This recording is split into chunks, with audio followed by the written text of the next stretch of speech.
Hello, everyone. The Drew here.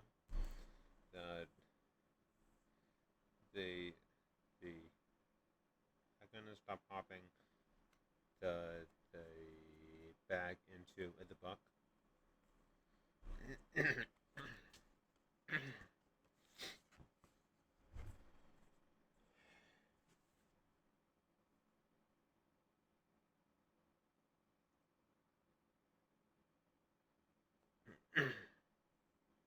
If I want to promote a fitness program, the best phrases I can use revolve around building muscle, burning body fat, faster metabolism, or body sculpting. Mobility doesn't sell fitness well, which is why most people don't know much about mobility or value it. This is too bad because mobility is really key to long-term fitness success, directly impacting both fat loss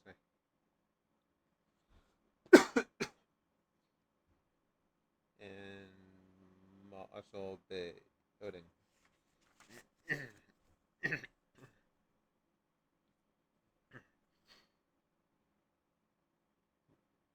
When you correct and improve your mobility, you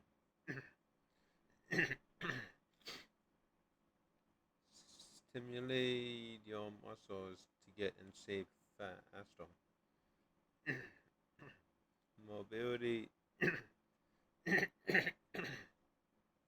increases your range of motion, the distance and direction a joint can move to its full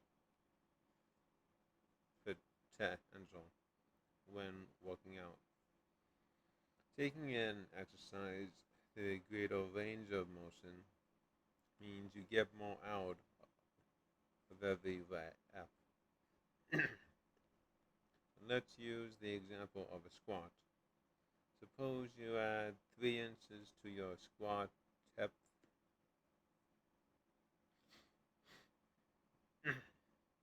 but the resistance you use stays the same. You actually build much more strength and develop more lean muscle for every squat repetition. Even though the resistance stays the same, that's the power of mobility. You get more out of every exercise. Move better and prevent injury. Many people are naturally tight and immobile. This can this can drastically reduce or performance while also increasing odds of sustaining an injury.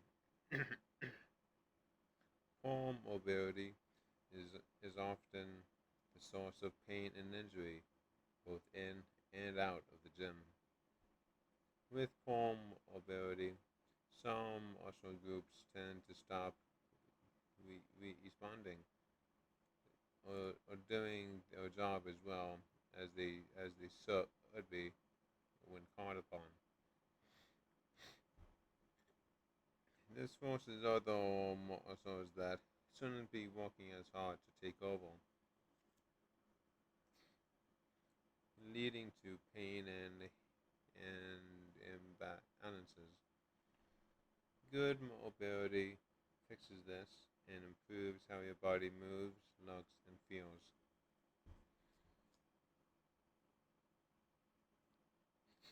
Heal chronic pain. An astounding number of Americans suffer from pain daily.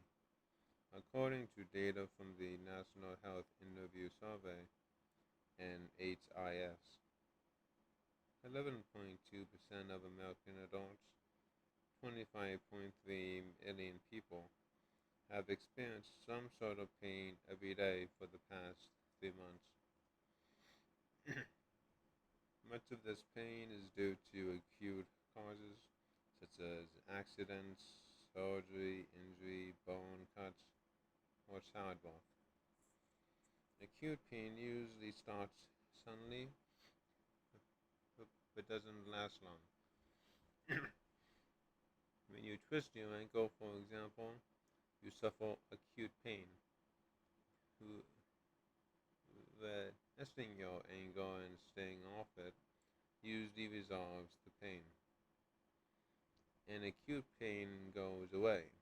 You can go on with your life as usual. A size a sizable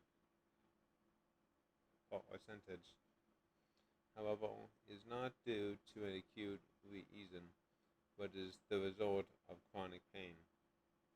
This type of pain is ongoing and generally lasts longer than 6 months. It is the result of form or ability, problematic movement patterns, bad posture, tight muscles, lack of strength, and overall muscle weakness. I compare chronic pain to what happens when your sliding glass door doesn't move right. It gets off the track by a little, but was still open and closed. But over time, the track gets chewed up by wear and tear. Its movement pattern is off, so the door no longer works optimally. The same thing happens to your body. When it doesn't move correctly, it too gets off track, and chronic pain is the result. I've worked with clients who weren't even aware that they had chronic pain, usually because they had been on pain medications for so long, and they just lived with it. I'd ask all my clients whether they suffered any pain. Usually they'd say no,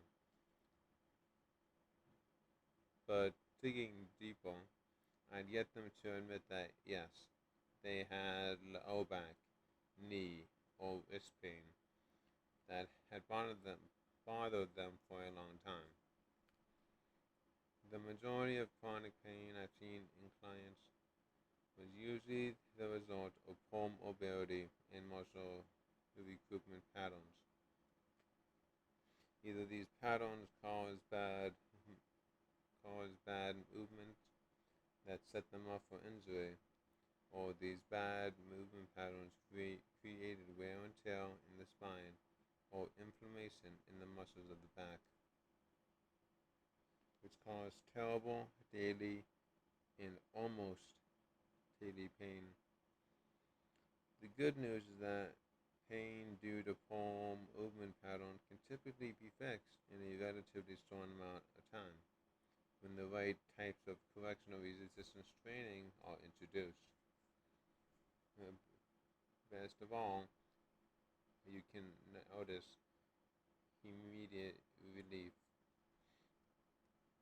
gain a better quality of life. Better mobility means you're moving pain-free, not just in the gym, but in your day-to-day life as well. You don't have trouble squatting.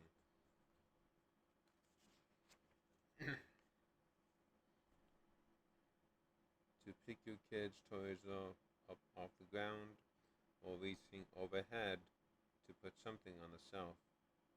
As you age, maintaining good mobility is key to being able to move and do what you want without restrictions. In this chapter, you'll be taught how to incorporate mobility training for every single body part, from your hands down to your ankles. This leads to increased performance, less pain, better and more rapid muscle development, less injury, overall better physique and posture. You also learn how to assess other fitness factors, all of which are vital to your progress. For the mobility and other fitness tests, we will be doing the following: posture analysis.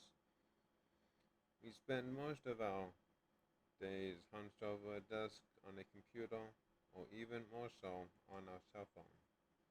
Over time, our muscles adapt to this posture, which I refer to as forward shoulders. The shoulders become rounded and the head juts forward. With this kind of alignment, the neck and shoulders are forced to adapt. They then get overworked, trying hard to support the weight. This is why you feel tension and strain in your neck, shoulders, and back, which then leads to headaches, stiff neck, and mid-back pain. Being slumped over all the time can also interfere with breathing and digestion. Once you start, once you start a resistance training program, you can potentially put yourself at risk because you are now taking this bad posture and presumably putting it under a heavy load, which amplifies the risk of injury, while also reinforcing the bad form. All of these side effects can kill your progress in the gym and take away from your life outside it. A posture assessment clues you into weak and tight muscles right away, and lets you take corrective measures if needed. The good news is that pain, due to poor movement patterns, can typically be fixed in relatively short periods of time when the right types of stretching and exercise are introduced. And an unexpected bonus is the appearance of weight loss. Slumping can cause your tummy to jut out, which means that once you improve your posture, it often looks as though you've instantly lost 5 pounds. A test. Stand barefoot and relax. Preferably you wearing a swimsuit. Have a trusted person take your picture from the back, the front, and the side, basically your whole body. Compare your pictures to the following diagrams with its proper posture.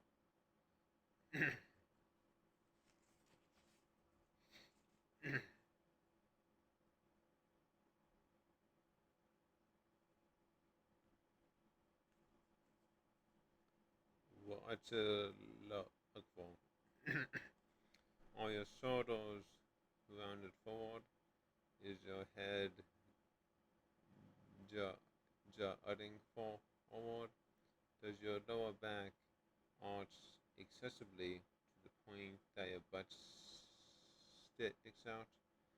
Is your tailbone tucked in? Are there any differences between your right and left shoulder height? If you said yes to any of these, your posture may indicate tight and or weak muscles that are causing disturbances to your posture.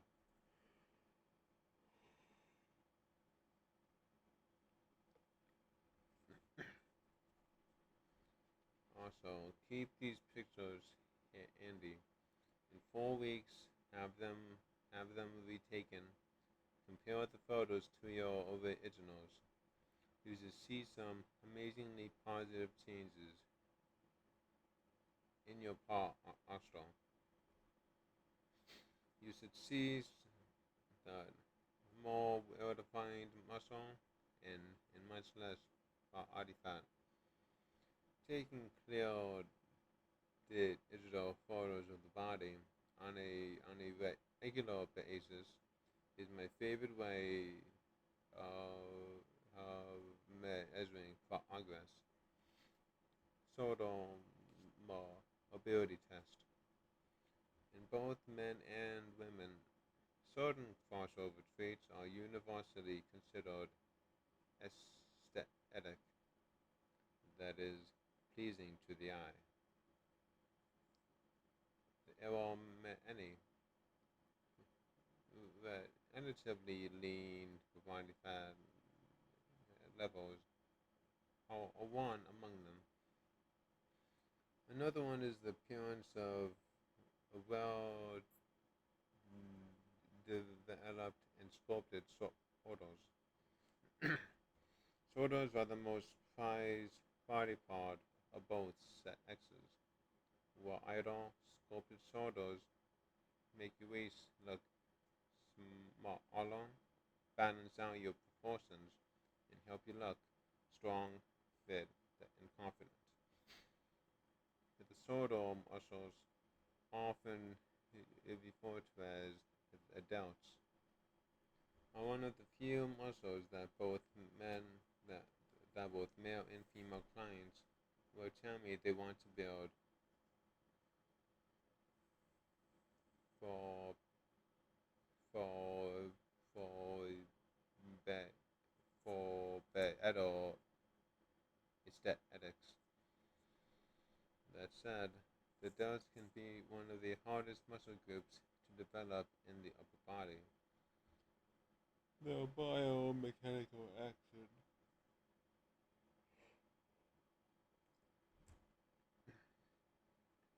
in the body are poorly understood by many, and popular shoulder exercises are performed in ineffective ways. On top of this, people tend to choose the least effective exercises when they train their shoulders.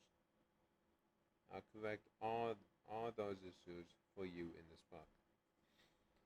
The muscles of the shoulders enable the shoulder joint to move through a wide range of motion, making it one of the most mobile joints in the human body.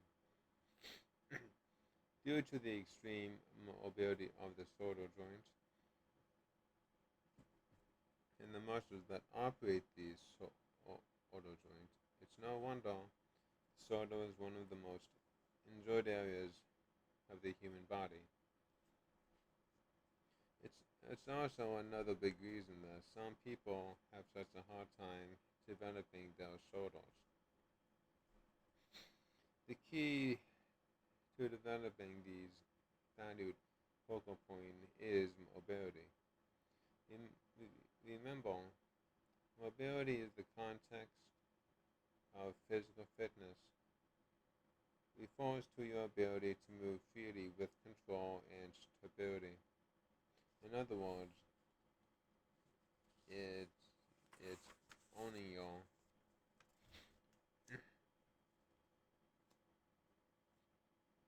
body's movement. Improving your mobility means you have improved your ability to move with control with larger ranges of motion.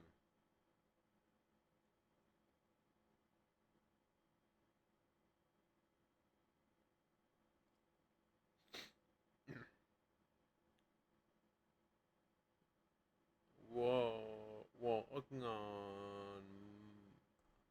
mobility will make all the exercises you do more effective. So in this test, we will evaluate your sort of mobility. A test. Lying on your back on the floor or an exercise mat. Make sure the back of your head, shoulders, and tailbone are pressed against the floor. With your palms up, bring your arms up to about shoulder level. Keep your arms straight, bring them up, palms facing toward the ceiling, as pictured. Keep your elbows and hands against the floor. Try not to try not to let them come forward. Any break in contact with the floor may indicate a weakness or area of immobility or inflexibility. If your shoulders are tight, I recommend performing these exercises daily or as often as you can.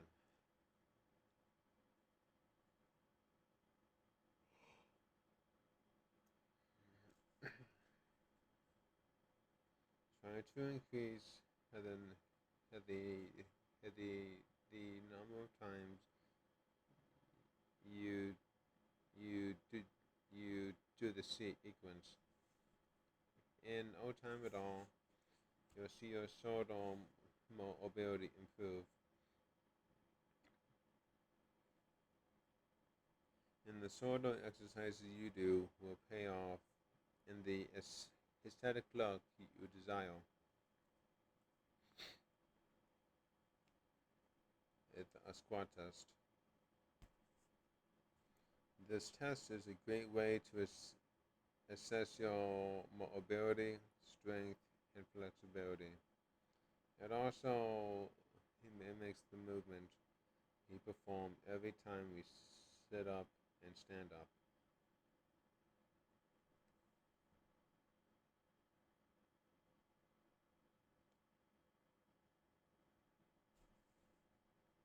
This test specifically measures hamstring, quad, glute, lower back, and core strength. You will want to have someone photograph you from the front and the sides as you perform this test.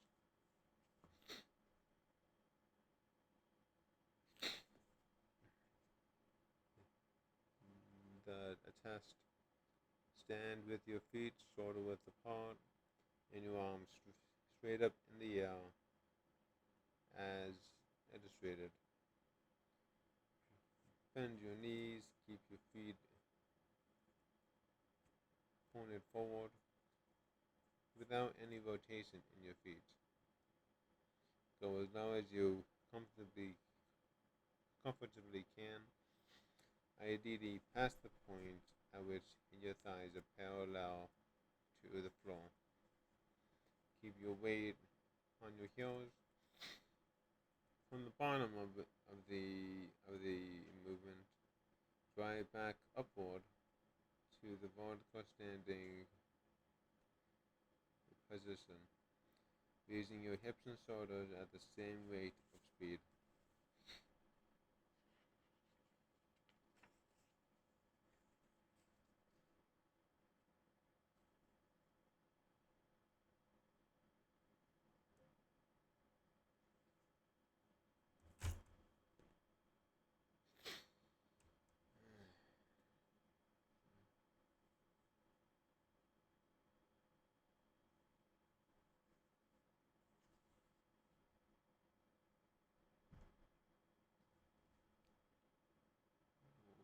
What akbar. Compare your photographs to the photos here. Are your knees collapsing and moving out, or not staying aligned with your toes? Did you did your heels lift off the floor? Did you round your back during movement? If you answered yes to any of these questions, this indicates a need to work on your mobility and stability, and flexibility in your hips, and a weak core or weak glute hip muscles.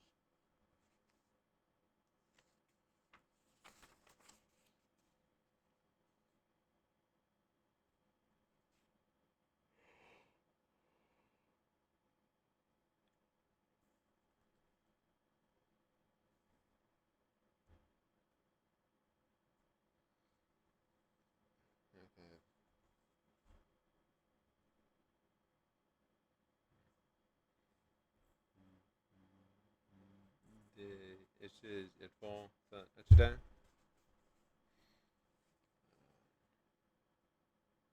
The, they have to get started on some other things, but the we are the, but we are making progress,